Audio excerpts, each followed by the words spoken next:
So TASSADAR's finally gotten his rework. It's been about 1.5 years more or less, but he finally has his rework and I'm really excited. I want to try him out in live, not PTR, because there's barely anyone who plays PTR, especially in Australia, and you know, I can't really find an Oceanic server on PTR. But anyway, so when it comes live, I'm going to be really excited to play HOTS again. So in the meantime, what I was going to do is I was going to maybe like spend about 26 minutes to half an hour, just go through each ability, each thing just individually, but instead, you know what, just read it. It's a lot of reading, but just read it. Essentially, what you want to know is that the beam gives energy. We have two new abilities in the form of Shock Ray and Force Wall. Force Wall, of course, being an ultimate that's brought down to being an active basic ability, and we have two new ultimates in the form of, well, we actually have one new ultimate in the form of Black Hole, and then of course Archon, which is just even better now. So instead, what I want to do is I want to look at 3 different potential builds that could be really, really strong, and we're going to be using a new functionality that has been brought about with the change to Heroes of the Storm as part of this new wave of changes to Heroes of the Storm. It is basically a way to have favorite builds and all of that jazz. That's why we have a little heart right here. So the first build that I'm looking at is an AA Archon build. It involves Gadaran Amulet, which is a beam quest, Plasma Shield, which is a beam giving shields quest, or ability rather, Arc Discharge, which is a beam creating Psystorm talent, Archon, which is Archon, Feedback, which is actually a level 13 and level 16 talent smashed together for the Psystorm, so that's possibly usable for a change. Psyshock, or Psychic Shock rather, which is a faster ticking Psystorm, which actually means more damage as well. And we have Twilight Archon, which is good old-fashioned Twilight Archon. And the reason why I think this is actually really, really good is you can actually use, especially if you actually finish the bloody quest, you basically get to just create free Psystorms while you are an Archon, especially at level 20 when you have infinite Archon.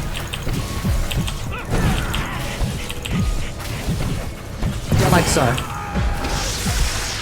And this could actually be really, really powerful. I think this could actually end up being just a terrifically good way of really making yourself just that kind of incredible powerhouse Archon.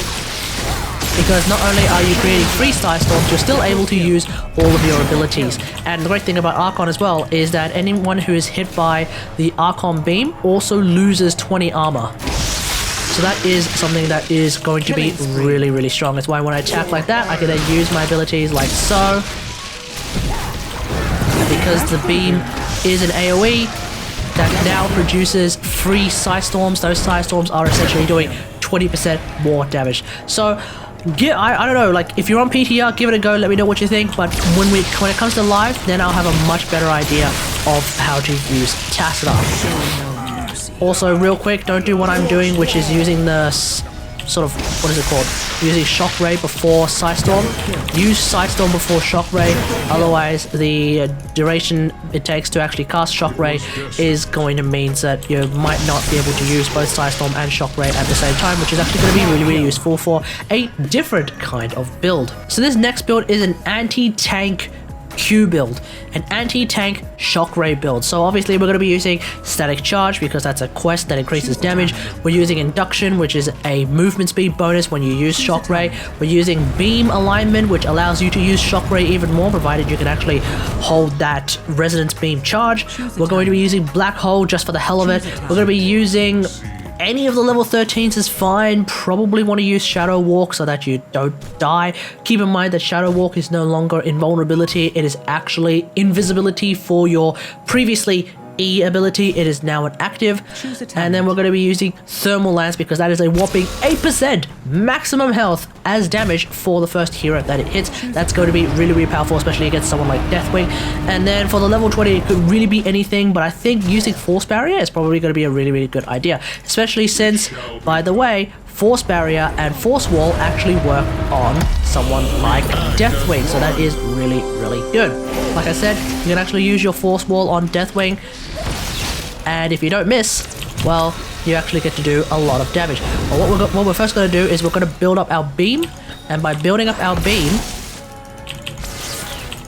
you'll notice that the Shock Ray is actually recharging a lot faster.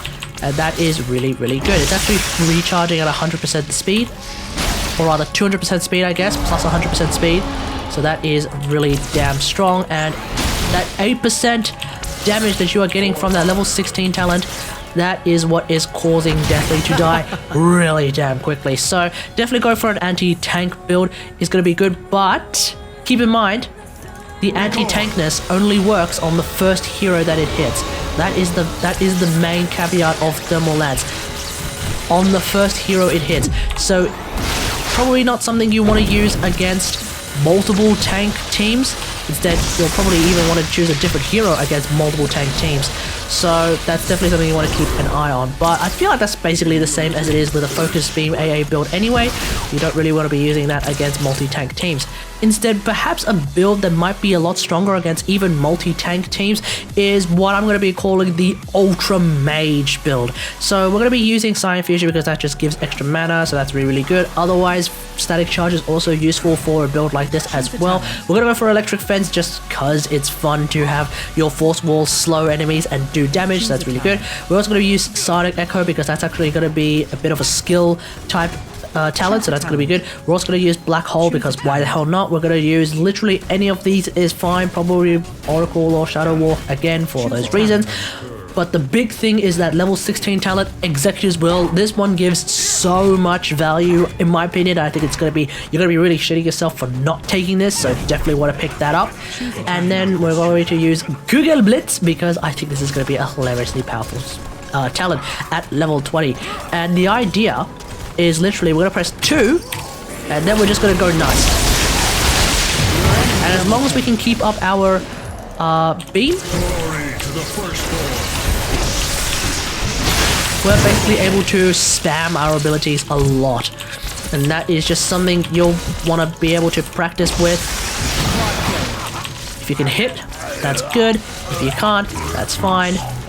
Like, all of our abilities are essentially working overtime. If you look at those cooldowns,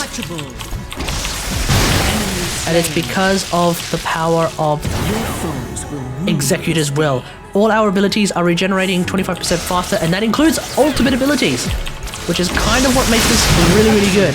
This includes ultimate abilities. It includes things like Force Wall, which have a whopping 21-second cooldown. That 21-second cooldown is basically reduced to like maybe a 15-ish second cooldown. It's pretty good, but more importantly, we got our Black Hole back. So I think that's going to be a lot of fun. So to recap, the first build that I talked about is an AA Archon build. That's probably something that is going to be just strong no matter what. The second build is more of a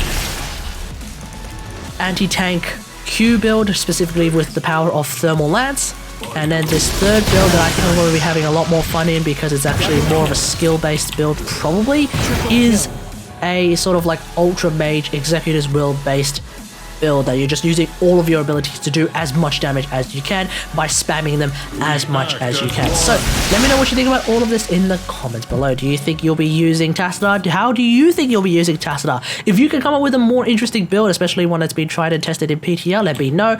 But I will definitely be trying and testing TASSADAR when we get around to him being live. So hope you guys enjoyed this. If you liked this video, hit that like button, subscribe for more Heroes of the Storm content, and until next time, I'll see you guys later. Thanks for watching. Bye.